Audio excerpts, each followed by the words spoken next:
Hello my fellow riders, today we're going to be having a look at the first in the Yamasaki series, and this bike is the F60.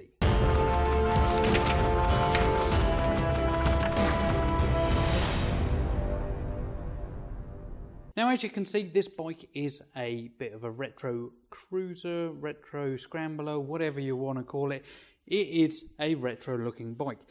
We're going to do this the same way as we normally do: spec, design, comfort, cost of riding and pros and cons. Spec. The engine in this bike is the same sort of engine as you would find in, say, the small quads or pit bikes, and it's going to produce somewhere in the region of 3 to 4 horsepower. It comes with 4 gears, 1 down, 3 up, and neutral is in between first and second gears. It is a wet clutch, fuel injected bike, so you don't have to worry about the choke, and you should be looking at getting 30 to 35-ish miles an hour out of it. Until I actually physically test ride, I can't tell you exactly what speed you're going to get out of it, but it should be somewhere in the region of 30 to 35. Has a disc on the front, a disc on the back. It's not combined braking because it's not a 125cc, somewhere in the region of 15 to 17 litre tank. Again, I'm not 100% sure on this until I take it to a petrol station and fill it up. Problem with some of the Chinese imports is they don't give you all the information when they bring them in. Digital clocks. This will tell you your rev, your speed, and what gear you're in, whether your indicators are on. It will have a trip on it. There you go. Bulb front lights, bulb indicators, LED rear light.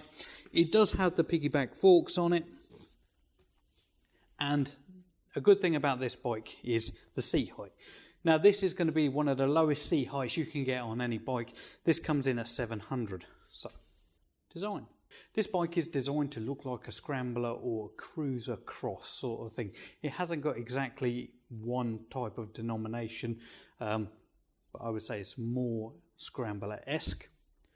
It does have some nice features on it. It does have the piggyback shocks, standard front suspension on it. It does have the grabber indicators. These are in keeping with the bike. They are not LED, they're bolt, obviously keeping the cost down for you guys. It does come with the digital clock that has quite a lot of different information on it, i.e. Revs, speed, what gear you're in, indicator status, high beam, low beam and all that sort of stuff.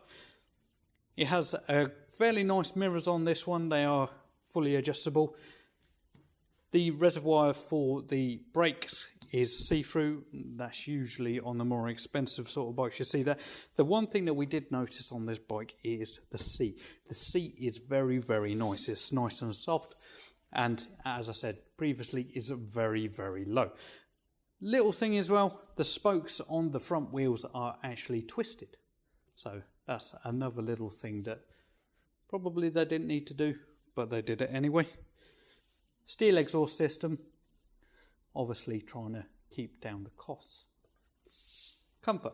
One of the main selling points for this bike is going to be the seat height. This is a very low seat height at 700mm. I am 5'9" and I can flat foot it very easily on both, and I can even stand up straight without it causing much problems. You can twos up on it. 50cc's are not designed for 2 people. Even though they've got the pillion pegs and stuff like that, really and truthfully, if you're going to twos up, minimum you want a 125. And if you are on your CBT at 16 years old, you're not legally allowed a pillion, so you will get pulled over if you have one on. E10 specification, this will take E10 fuel, no issues at all. Riding position, you're sitting fairly upright, you're only a little bit leant forward, and when you have your legs up, they fit nicely into the groove of the tank. So this bike is going to be nice to ride for a long duration ride, hour and a half. You shouldn't have any problems with that. Again, you could twos up, but it's not really suitable for that. The suspension is fairly hard.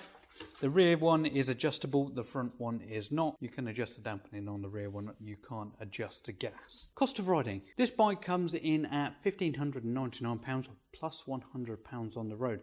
Your first year's tax comes with the bike, your second year's tax will be £21. You do not have to have an MOT on this bike for 3 years because it is a new vehicle. Cost for servicing from cheapbikesrus is somewhere in the region of £65, and you should be looking at about 2 services a year. Obviously this depends on quite a lot of different factors, i.e. if you're doing millions and millions of miles, then you'll have to get it serviced more often. Insurance. So this bike for a 16-year-old in Milton Keynes, commuting from one point to another, usually not work, usually college or something like that, and locked in a brick garage overnight, should be somewhere in the region of £350 to £500. I got this information off of BikeSure. There is a link in description if you want to go with BikeSure, and if you do, Riding Reviews gets a little bit of a kickback, and that helps me out quite a lot with my channel, so please do that if you're looking for insurance.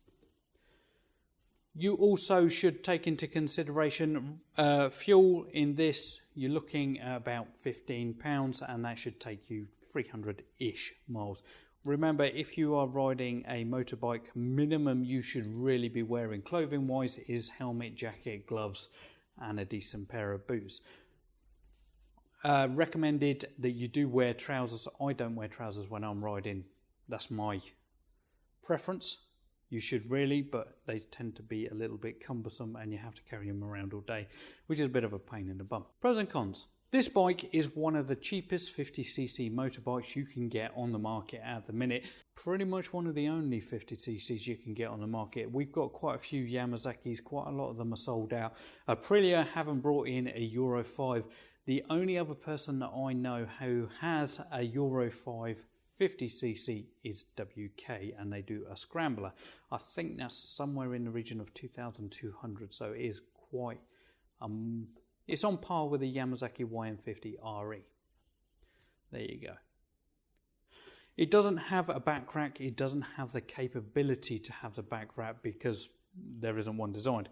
Potentially you may be able to find something that fits, but you wouldn't be able to find something specifically for this bike. You can twos up, but you can't twos up. You can twos up in theory, but the bike isn't fast enough or powerful enough to carry 2 people. It's just, it's a 50cc, that's what you're getting. Some of the downsides, obviously there has been some cost saving somewhere, so you get bulbed indicators, bulb lights. You can potentially change the front light for an LED one, get it off of Amazon, and that'll brighten it up quite well, but it's not a problem. LED rear lights, which is a good thing. It is a cheap, low 50cc. It will do you well for a year. It potentially will do you well for longer than that, as long as you keep it serviced.